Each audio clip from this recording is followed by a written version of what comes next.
हाय दोस्तों, welcome to my YouTube channel Nancy success classes.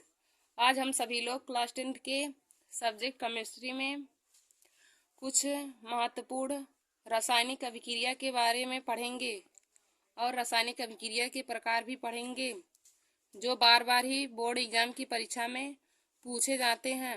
तो दोस्तों, आप सभी लोग हमारे इस वीडियो को देखना ना भूलिए। तो हमारी पहली अभिक्रिया है योगात्मक अभिक्रिया।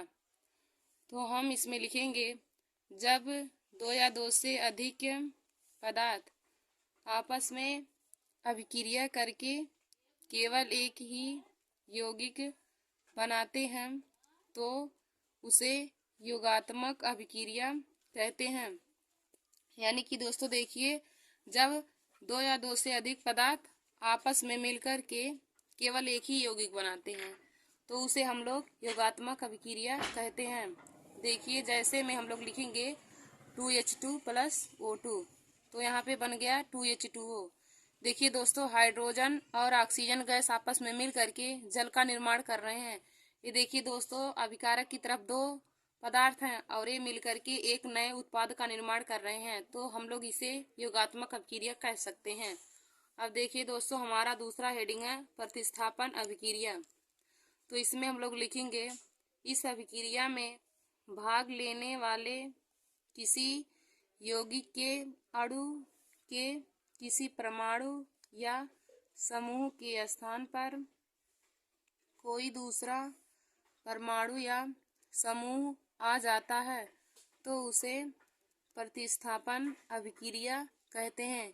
यानी कि दोस्तों देखिए, जब कोई दो परमाणु होता है और उनमें आपस में तत्वों की हेरा फेरी होती है, यानी कि आपस में बदला होता है, तो हम उसे प्रतिस्थापन अभिक्रिया कहते हैं। देखिए दोस्तों, हमने उदाहरण में लिखा है जैसे में Fe प्लस H2SO4।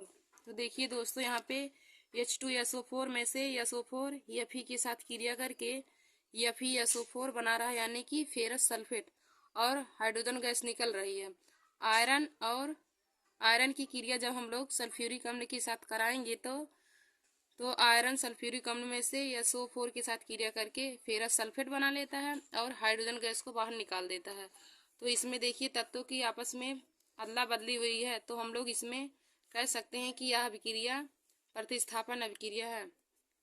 हम लोग अगला अभिक्रिया देखेंगे रेडॉक्स अभिक्रिया, और यह बहुत ही इम्पोर्टेंट अभिक्रिया है। यह हर बार ही बोर्ड एग्जाम की परीक्षा में पूछा जाता है।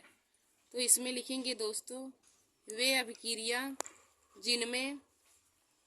जिनमें ऑक्सीकरण यानी कि उपचयन तथा अपचयन दोनों साथ साथ होती हैं रेडॉक्स अभिक्रिया कहलाती हैं। देखिए दोस्तों, वे अभिक्रिया जिनमें उपचयन तथा अपचयन दोनों साथ साथ होते हैं, तो ऐसे अभिक्रिया को हम सभी लोग रेडॉक्स अभिक्रिया कहते हैं। देखिए दोस्तों, हम लोग उदाहरण से समझेंगे ZnO प्लस H2। तो देखिए, ZnO में से O निकल जाएगा तो Zn बना लेगा और H2 ऑक्सीजन के साथ मिल करके जल का निर्माण कर लेगा।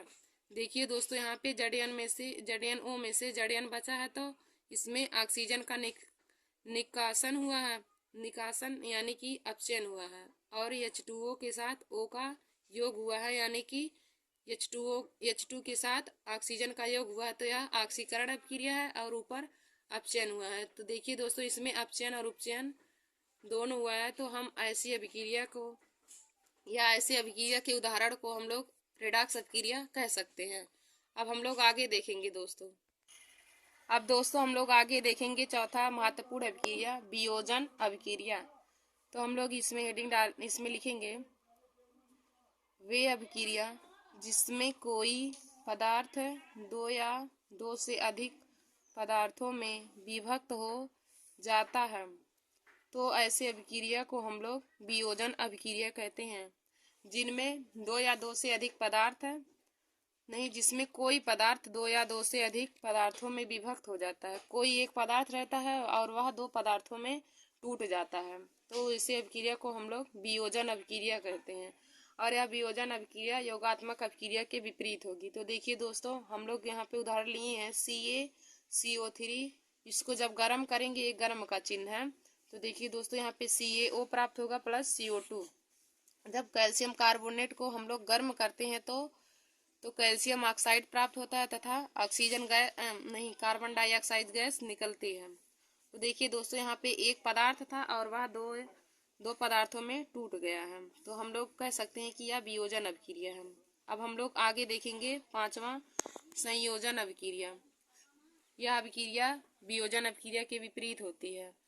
इसमें लिखेंगे वे अभिक्रिया जिनमें दो या दो से अधिक पदार्थ संयोग करके केवल एक नया उत्पाद बनाते हैं तो उसे हम लोग संयोजन अभिक्रिया कहते हैं। देखिए दोस्तों यह वियोजन अभिक्रिया के एकदम विपरीत है और इसमें दो या दो से अधिक पदार्थ मिल करके एक नए उत्पाद का निर्माण कर सकते हैं। तो इसे हम लोग ये अभिक्रिया एकदम योगात्मक अभिक्रिया के समान होती है। इसमें देखिए दोस्तों H2 प्लस Cl2, इसको जब सूर्य के प्रकाश की उपस्थिति में करेंगे तो 2HCl बनेगा। ये देखिए सूर्य के प्रकाश का चिन्ह है। हाइड्रोजन गैस और क्लोरीन गैस की जब क्रिया आपस में होती है तो 2 गुना में हाइड्रोक्लोरिक अम्ल प्राप्त होता है।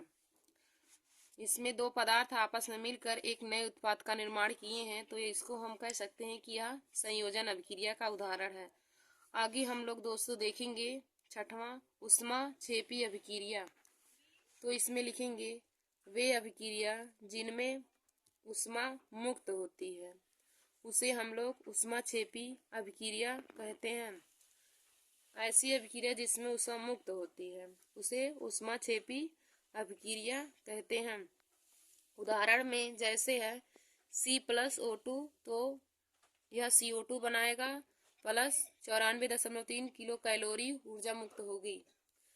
कार्बन और ऑक्सीजन गैस की जब क्रिया होती है तो कार्बन डाइऑक्साइड बनता है और 94.3 किलो कैलोरी ऊर्जा निकलती है। तो हम लोग कह सकते हैं कि इसमें ऊष्मा मुक्त हो रही है, तो यह ऊष्माक्षेपी अभिक्रिया है।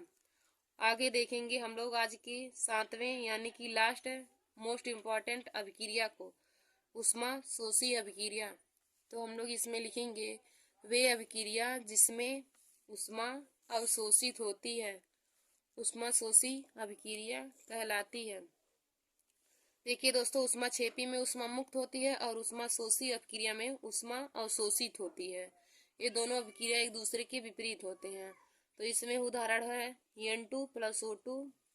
इसमें देखिए दोस्तों बनेगा 2NO माइनस 43.2 किलो कैलोरी ऊर्जा इसमें भी मुक्त होगी। इसमें 43.2 किलो कैलोरी ऊर्जा का अवशोषण होगा और ऊष्माक्षेपी में ऊष्मा मुक्त होगा।